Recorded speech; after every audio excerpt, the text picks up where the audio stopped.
খুব অহংকার ছিল। কামদেবের ছিল 5টি বাণ, মদন মাদন শোষণ স্তম্ভন আর চুম্বন। এই 5টি বাণের মধ্যে শ্রেষ্ঠ ছিল মদন বাণ।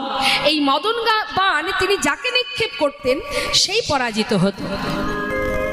তাই ভগবান বলেছিল, কামদেব তোমার যত বাণ আছে তুমি নিক্ষেপ করবে। শোনো, তুমি ইন্দ্রকে পরাজিত করেছো, তুমি ব্রহ্মাকে পরাজিত করেছো, ভোলানাথকে পরাজিত করেছো, কিন্তু আমি তো এখনো বাকি আছি। শতকোটি গোপিনীকে নিয়ে আমি রাসমঞ্চে লীলা করব। যত বাণ আছে নিক্ষেপ করবে। এক মুহূর্তের জন্য যদি তুমি আমাকে টলাতে পারো, সেই দিনই আমি জানবো তুমি বড় বীর।